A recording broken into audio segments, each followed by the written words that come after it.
কৃষক পেনশনের জন্য আবেদন করেও এই সুবিধা পাচ্ছেন না অনেক কৃষক। বিভিন্ন জেলায় বহু চাষিরা পেনশন প্রকল্পের আবেদন করলেও নাম মঞ্জুর হচ্ছে না অনেকের। ফলে প্রবীণ কৃষকেরা সরকারি প্রকল্প থেকে বঞ্চিত হচ্ছেন। এই অভিযোগের পরেই কৃষিমন্ত্রী শোভন দেব জানান, যেসব কৃষকের ব্যাংকের অ্যাকাউন্টে টাকা ঢুকছে না, যদি কৃষকেরা অভিযোগ জানান তাহলে 24 ঘন্টার মধ্যেই তাদের ব্যাংকে অ্যাকাউন্টে টাকা ঢুকতে পারে, যদি যোগ্য কৃষক হয়ে থাকে। তো আপনারা এই নিয়ে সমস্ত কিছু এক এক করে জানতে পারবেন, কি বলা হয়েছে, সেই প্রকল্পের টাকা পেতে পারেন। তো এমনই কিন্তু আপডেট, কি বলা হয়েছে সমস্ত কিছুই আমরা দেখে নেব এই প্রতিবেদনে কি বলা হয়েছে। তো চলুন বন্ধুরা, ভিডিওটাকে শুরু করা যাক। দেখুন এই আপডেটে কি বলা আছে, রাজ্য সরকারের কাছে অভিযোগ জানালেই 24 ঘন্টার মধ্যে কৃষকদের অ্যাকাউন্টে ঢুকবে বকেয়া পেনশনের টাকা। বুধবার বিধানসভায় এমনটাই জানালেন রাজ্যের কৃষিমন্ত্রী শোভন দেব চট্টোপাধ্যায়। জানালেন প্রয়োজনে কৃষকেরা সরাসরি ফোন করতে পারবেন শোভনকেও। তো আপনারা এখানে দেখতে পাচ্ছেন আজ 19শে ফেব্রুয়ারি 3:08 এই পোস্টটি করা হয়েছে। তো আপনারা দেখতে পাচ্ছেন এখানে রাজ্য সরকারের কাছে যদি আপনারা অভিযোগ জানান কৃষক পেনশনের, যদি আপনাদের ব্যাংকের টাকা না ঢুকে তাহলে আপনাদের 24 ঘন্টার মধ্যেই এই প্রকল্পের টাকা ঢুকতে পারে।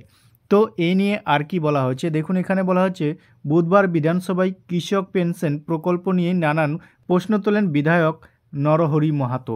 তো আপনারা এখানে দেখতে পাচ্ছেন অনেক কৃষক কিন্তু আবেদন করেও এই প্রকল্পের টাকা পাচ্ছেন না। যারা পাচ্ছেন না তারা যদি অভিযোগ জানান তাহলে 24 ঘন্টার মধ্যে কৃষক পেনশনের টাকা কিন্তু ঢুকবে, এমনই কিন্তু আপডেট। তারপরে এরপরে কি বলা হয়েছে দেখুন, এখানে বলা হয়েছে নরহরির দাবি পুরুলিয়ায় অনেক কৃষকের অ্যাকাউন্টে গত 2-3 মাস যাবৎ পেনশনের টাকা ঢুকছে না। এই প্রকল্পের উত্তরে শোভন জানান, পুরুলিয়া জেলায় মোট কৃষকের পেনশনের প্রাপকের সংখ্যা 4302 জন। ওই 1004 কৃষকের মধ্যে যারা টাকা পাননি তারা সেই বিষয়ে অভিযোগ জানালে 24 ঘন্টার মধ্যে ব্যবস্থা নেওয়া হবে, এমনটাই আশ্বাস দিয়েছেন কৃষিমন্ত্রী।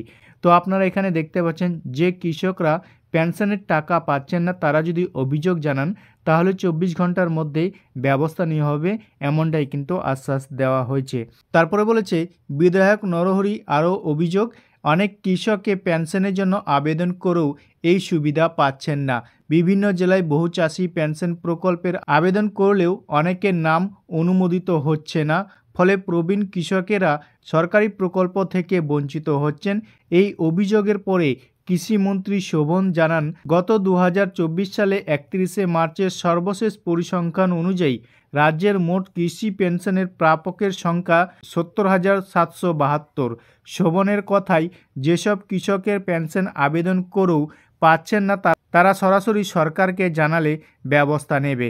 ব্লকে এডিও বিডিওদের জানাতে পারেন, প্রয়োজনে আমায় সরাসরি ফোন করবেন। যদি পেনশনের পাওয়ার যোগ্যতা থাকে তাহলে আমরা তাদের পাইয়ে দেব। তো দেখতে পাচ্ছেন অনেক কৃষক কিন্তু এই প্রকল্পে আবেদন করেও টাকা পাচ্ছেন না। যদি আপনারা এই প্রকল্পে টাকা না পেয়ে থাকেন এবং আপনি যদি যোগ্য ব্যক্তি হয়ে থাকেন তাহলে আপনারা অভিযোগ জানালে এই প্রকল্পের আপনারা টাকা পেতে পারেন।